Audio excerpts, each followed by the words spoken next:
હજુ પણ આપણા આગેવાનો આપણી સમાજને સાચી દિશામાં નથી લઈ ગયા. જો અત્યારે ચૂંટણી આવી છે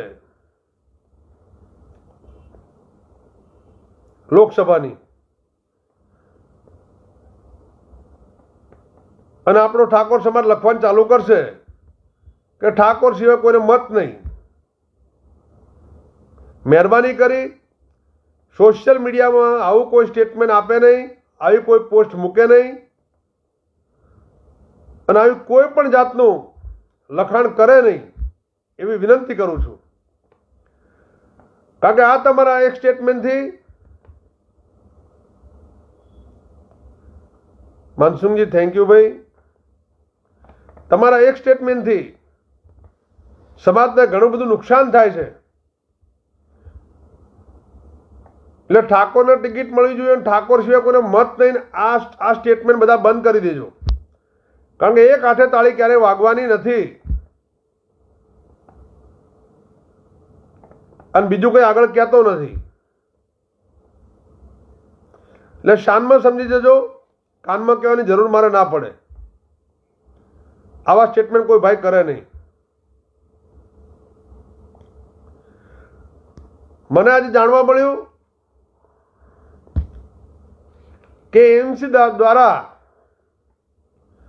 એમસી એટલે અમદાવાદ મ્યુનિસિપલ કોર્પોરેશન, એમના દ્વારા આ લોકોને 1982માં નોટિસ મળી હતી,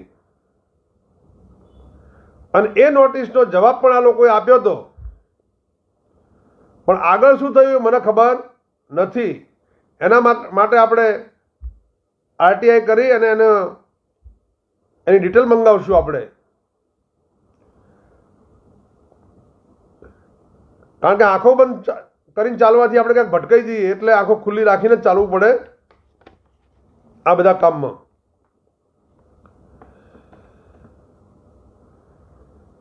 ધરણા મહાપંચાયતમાં આપણે ખૂબ લોકો આવ્યા, ખૂબ આપણા ભાઈઓ, વડીલો, યુવાન દોસ્તો, આપણી બહેનો,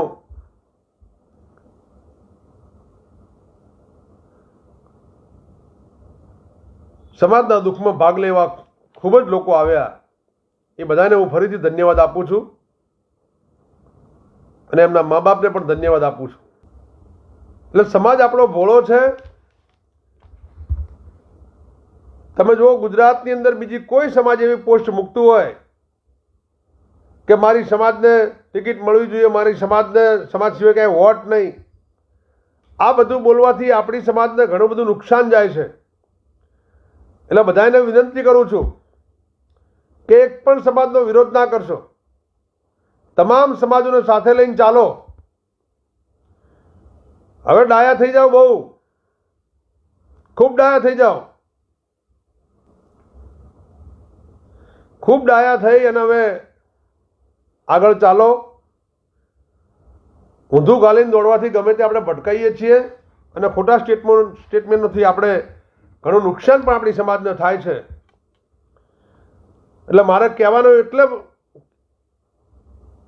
મારી ફરજ પડી કે હમણાં ઘણા બધા આપણા ભાઈઓ ચોંટી જશે ફેસબુક, સોશિયલ મીડિયામાં કે મારી ઠાકોરને ટિકિટ મળવી જોઈએ, મારી ઠાકોરને ટિકિટ નહીં મળે તો આમ કરશું, તેમ કરશું. અત્યાર સુધી વર્ષોથી આ જ ચાલ્યું છે. મારી ઠાકોર સિવાય ક્યાંય મત નહીં, આવું બધું કરો એટલે આપણો માંડવો ઘેર આવે ભાઈ. એટલે મહેરબાની કરી અને કોઈ આવા સોશિયલ મીડિયામાં સ્ટેટમેન્ટ ના આપે એવી વિનંતી કરું છું.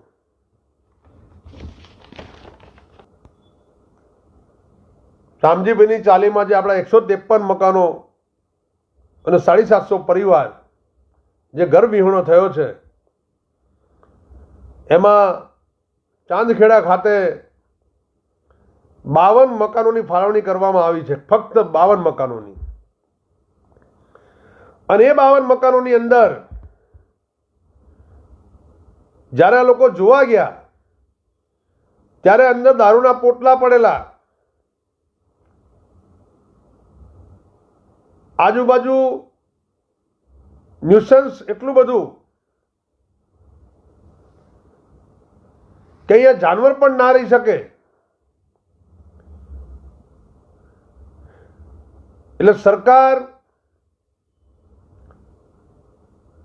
આ ઠાકોર સમાજને છેલ્લી કક્ષાના ગણે છે?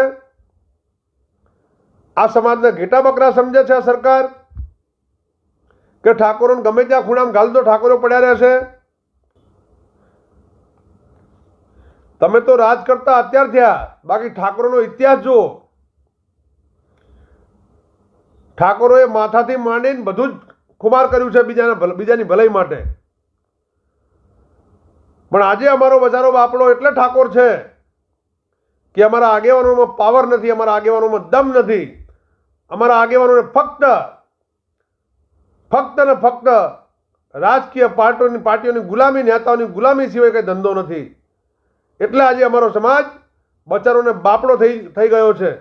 નહીતર જેટલા સમાજના ચૂંટાયેલા ધારાસભ્યો, સાંસદ સભ્યો કે મંત્રીઓ તમામ લોકો આઈને ઊભા રહે તો સરકારની તાકાત છે કે આ ઠાકોર 153 ઠાકોર પરિવારને ન્યાય ના મળે? થોડા દિવસ પહેલા પણ મેં બધાને કહ્યું હતું ફેસબુકના માધ્યમથી કે અમારે જશ નથી લેવો, અમારે મોટું નથી થવું. અને આજે કહું છું કે ઠાકોર સમાજના જેટલા પણ ધારાસભ્યો હોય, જેટલા પણ મંત્રીઓ હોય, જેટલા પણ સાંસદ સભ્યો હોય, તમામ ભેગા થઈને એકવાર રામજીભાઈની ચાલી સુભાષ બ્રિજ ખાતે આવે અને આ સમાજને સાથ ને સહકાર આપે. પછી કહેતા નહીં કે સમાજ અમારી સાથે ના રહ્યો. એકતા ઠાકોરમાં ના હોય ને તો ઠાકોર આટલો ભેગો ના થયો હોય. પણ રાજકીય નેતાઓ લાલચું છે, અમને પાર્ટી કાઢી મૂકશે તો એવો ડર છે એ લોકોને. ઠાકોર સમાજમાં એકતા ના હોય તો આટલી મોટી સંખ્યા આવી હોય મારા ભાઈ. એટલે સમાજમાં તો એકતા છે જ, પણ સમાજના સ્વાર્થીઓને સમાજથી કંઈ લેવા દેવા નથી. તકલીફ મોટી ત્યાં છે. આજે બીજી સમાજમાં આવું થયું હોય ને તો એમની સમાજના નેતાઓને દાડું ઉતરી જાય.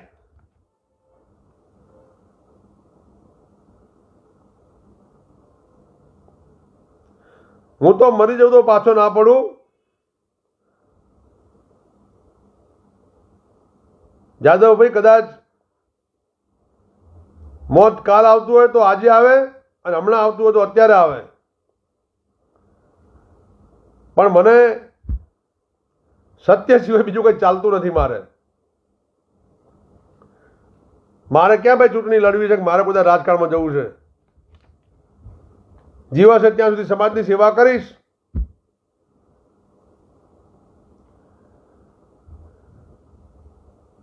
નટુભાઈ, આ સમાજને બેઠો કરવો હોય,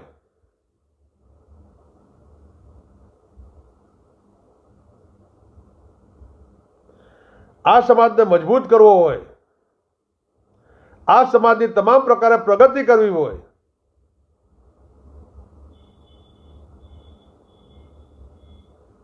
તો આ સમાજને કોઈ પણ હોય, આ સમાજને આગેવાનની જરૂર નથી. આ સમાજને ઈમાનદાર નેતૃત્વની જરૂર છે. ઈમાનદાર નેતૃત્વની.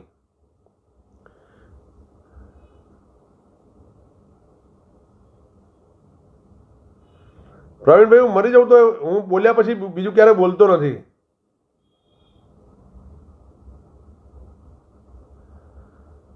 હું બોલ્યા પછી બીજું ક્યારેય બોલતો નથી મારા ભાઈ. અડધી રાતે મને યાદ કરો તોય હું હંમેશા સમાજની ચિંતા કરતો જ હોઉં છું.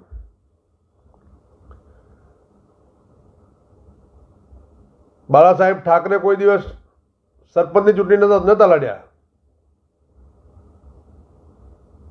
તોય આંગળી ઊંચી કરે એટલે મુંબઈ બંધ થાય અને મુંબઈ ચાલુ થાય. અને આપણા તો આટલા ધારાસભ્યો છે, આટલા સાંસદ સભ્યો છે, મંત્રી છે, કેન્દ્રીય મંત્રી છે, આ સમાજની ભાળ લેવા નથી આવ્યા તો આ લોકોને સમાજની વ્યાખ્યામાં કહેવાય કે ના કહેવાય? કે બસ વ્યક્તિગત સ્વાર્થી કહેવાય?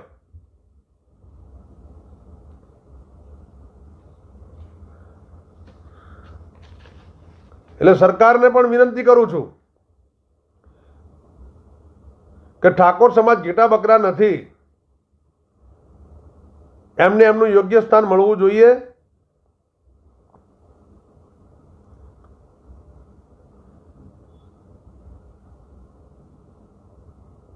સો ટકા ભમરા બી સાચા હીરા પડ્યા છે સમાજમાં છે અને એની ચમક આવશે. હવે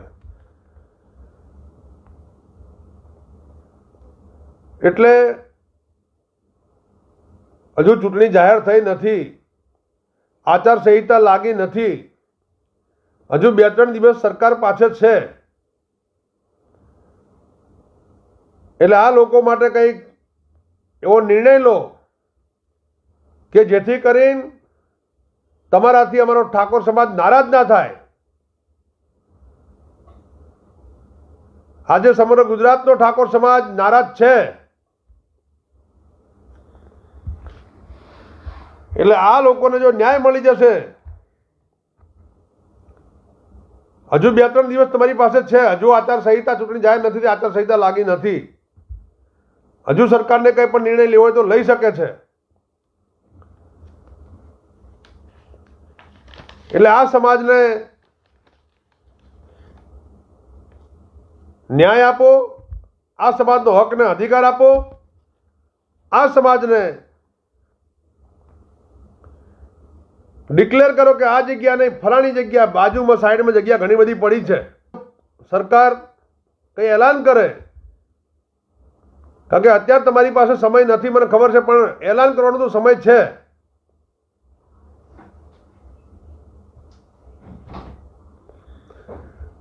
એટલે સમાજ, અમારી સમાજને 153 મકાનો છે, એની અંદર તમે 52 મકાનો ફાળવો છો, એ પણ નાની નાની ખોલીઓ જેવું.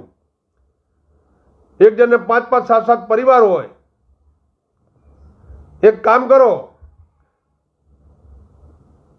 કોંગ્રેસથી મારે કોઈ લેવા દેવા નથી, ભાજપથી મારે કોઈ લેવા દેવા નથી, પણ અત્યારે રૂલિંગ પાર્ટી છે, સરકાર છે, એટલે મારે સરકારને જ કહેવું પડે.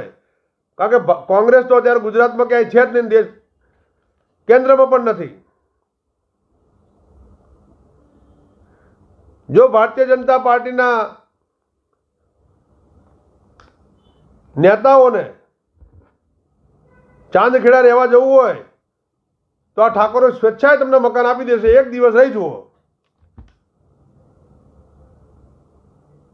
એમાં અમારી સમાજના ખાસ કે તમે પણ જાઓ, બહુ સિફારિશ કરો છો કે ત્યાં મકાનો ફાળવ્યા છે. એટલે આ 52 મકાનો ફાળવ્યા છે, 153 મકાનો હતા, એ બધાના એવિડન્સ ક્યાંના છે?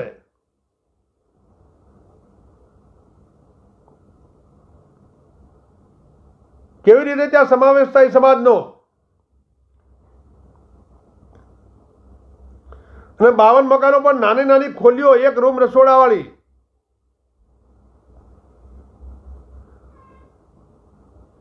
અને ત્યાં ન્યુસન્સ કેટલું છે, આજુબાજુ દારૂના વેપલા ચાલે, જ્યાં જ્યાં મકાનો છે ત્યાં એની અંદર દારૂના પોટલા પડ્યા. જ્યારે આ લોકો ગયા ત્યારે હવે આવા નરકમાં ઠાકોર સમાજને રહેવા ત્યાં મોકલવાનો છે આપણે? થોડું તો વિચારો જરા. આપણે ક્યાંક રહેવા જવું હોય તો આપણે પણ ત્યાંની સ્થાનિક પરિસ્થિતિ જોઈએ છીએ. ને સરકાર કઈ ઉપકાર નથી કરતી. ઇન્દિરા વખત ત્યાં લોકો રહે છે, રે એનું ઘર ને ખેડે એનું ખેતર.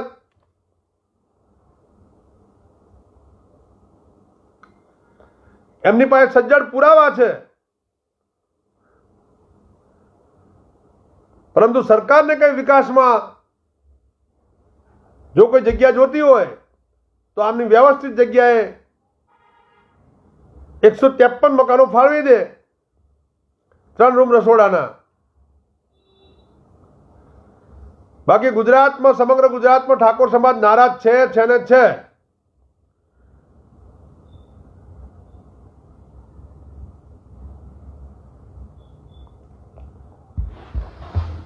સમાજને વિનંતી કરું છું, હવે સમજો. દારૂ, ચવાણું, આ નાના મોટા આગેવાનો છેક સ્તર સુધી આપણી વાત પહોંચાડે. દારૂ, ચવાણું 2-5 રૂપિયા નેતાઓ જોડે ફોટા પડાવવાના, નેતાઓની ગુલામી કરવાની. તમે હંમેશા લોકોને મોટા બનાવશો તો તમે મોટા ક્યારેય બનવાના નથી. અને તમે આગેવાનો થઈને જો ગુલામી કરશો તો આ સમાજ ક્યારેય રાજા બનવાનો નથી. તમે રાજા બનવાના. પારજીજી, જય સદારામ બાપા.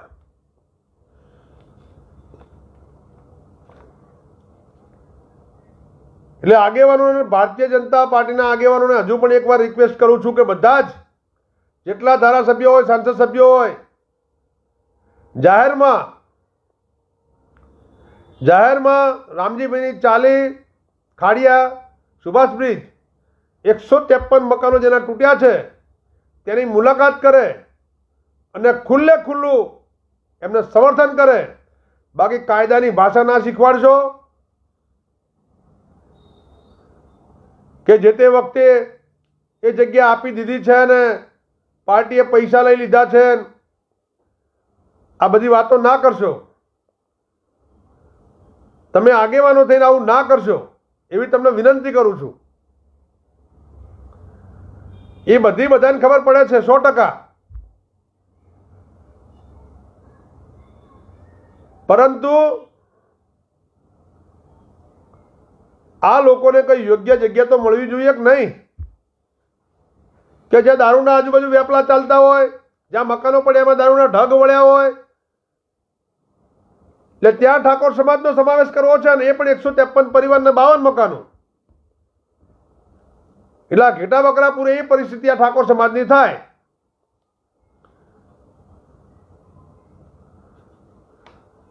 નહીં હલે તો પાણી હલાઈ દીધા. આ વખતે સરકારમાં બેઠેલા અરવિંદભાઈ, સરકારમાં બેઠેલા જો આપણા સમાજના, હવે તો સમાજના કહેતાય મને શરમ આવે છે, બોલો ખરેખર દિલથી કહું છું,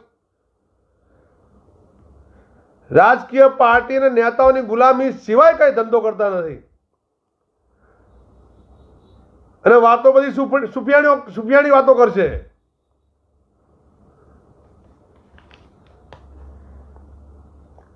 બીજું, ઠાકોર સમાજને વિનંતી કરું છું કે કોઈ પણ સમાજનો વિરોધ કરવો નહીં. અને કોઈ પણ સમાજનો જે કોઈ વ્યક્તિ કે વ્યક્તિઓ વિરોધ કરશે એનું સમર્થન ઠાકોર સમાજનું નહીં હોય. કારણ કે તમે વિરોધ કરો છો પણ તમે શેકેલો પાપડ ભાગી તો શકતા નથી. એટલે કોઈ પણ સમાજનો વિરોધ કરવો નહીં.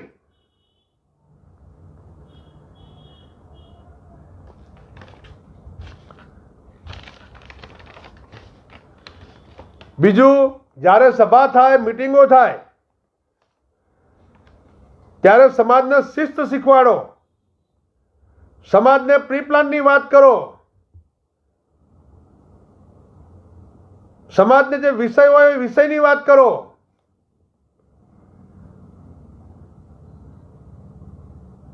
સમાજને આગળ કેમ વધવું એ વિશે વાત કરો. સમાજને ન્યાય કઈ રીતે અપાવો એ વિશે વાત કરો. સમાજને ન્યાય કઈ રીતે મળે એ વિશે વાત કરો. સમાજની શિક્ષણ વિશે વાત કરો. સમાજની એકતા વિશે વાત કરો. સમાજ રાજકીયથી તમામ પ્રકારે મજબૂત થાય એ વાત કરો.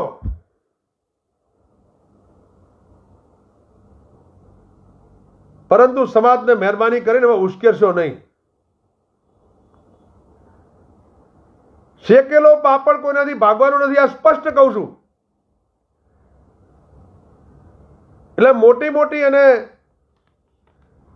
સમાજ ઉશ્કેરાય અને સમાજ ગેરમાર્ગે દોરાય, સમાજ દુઃખી થાય,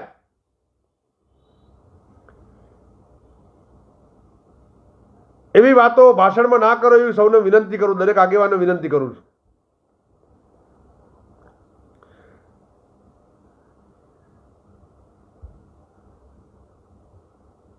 હા પિન્ટુભાઈ,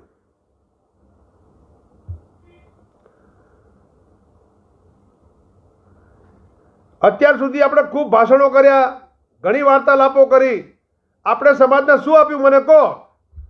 આપણે સમાજને 1% સારી દિશામાં લઈ ગયા, 1% મજબૂત બનાવી શક્યા હોય તો કહો મને.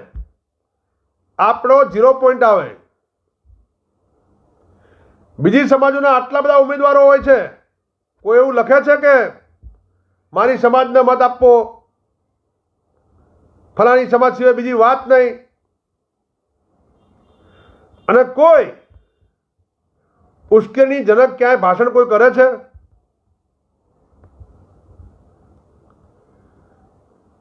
રામજીભાઈની ચાલીની વાત કરું,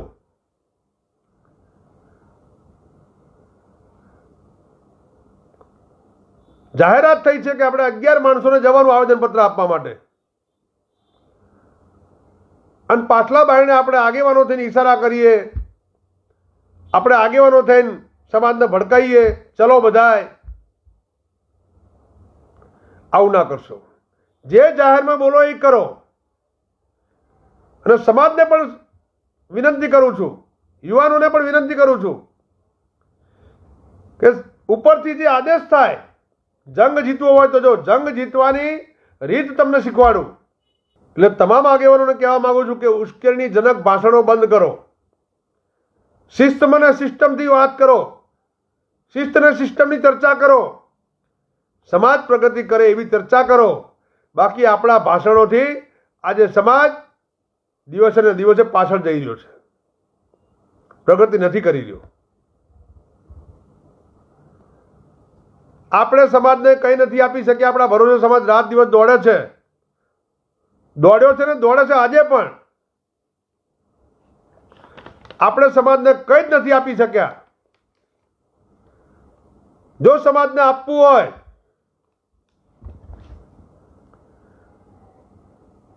તો આગેવાનો પણ શિસ્ત અને સિસ્ટમમાં રહે, અને સમાજને પણ સિસ્ટમ અને શિસ્ત શીખવાડે. બીજા કોઈ વધારાના ભાષણો ના કરે. અમુક ટાઈમે હું જોઉં છું ખરેખર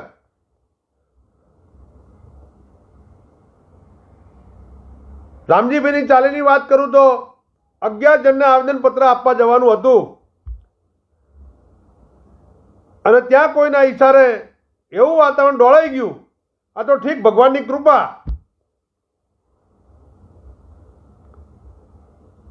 અને કઈ અણબનાવ બન્યો હોત તો આપણા સમાજના યુવાનો, દીકરાઓ, વડીલો અને ત્યાંના લોકલ રહીશો આ બધા જ તકલીફમાં આવી જાત.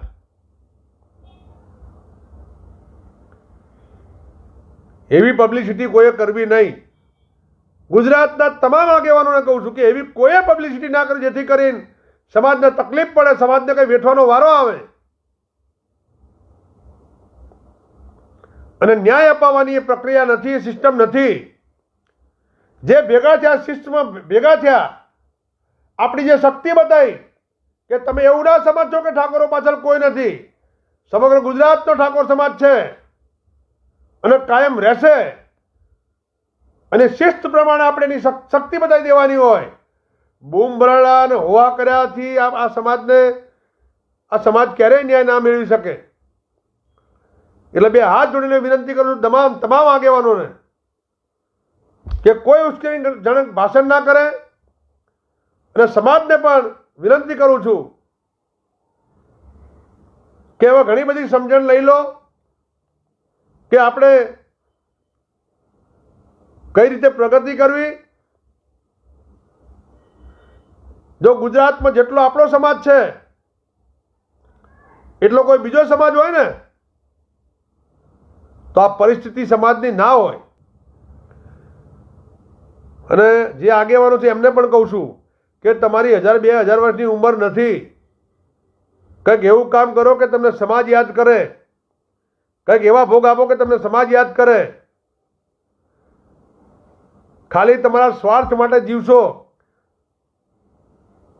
અને ઉંમર થશે એટલે ખાટલામાં પડશો અને પછી વિચારો આવશે કે મેં આ ખોટું કર્યું હતું, મેં આટલું કોઈનું નહોતું રાખ્યું, મેં આટલું કર્યું હોત તો સારું. પણ પછી કોઈ મતલબ નથી જે તે વખતે વિચારવાનું. એટલે જ્યાં સુધી ભગવાન આંખ ખુલ્લી રાખે, જ્યાં સુધી તમારા પગ હાલે ચાલે ત્યાં સુધી આ ઠાકોર સમાજના આશીર્વાદ લઈ લેજો. અને ઠાકોર સમાજ તમામ પ્રકારે રાજકીયથી લઈને તમામ પ્રકારે મજબૂત થાય એવા પ્રયત્ન પણ સૌ કરી લેજો એવી આશા અને અપેક્ષા સાથે આપ સૌનો ખૂબ ખૂબ આભાર. જય વેલનાથ બાપા, જય સદારામ બાપા, જય ભાથીજી મહારાજ, જય ઠાકોર સમાજ.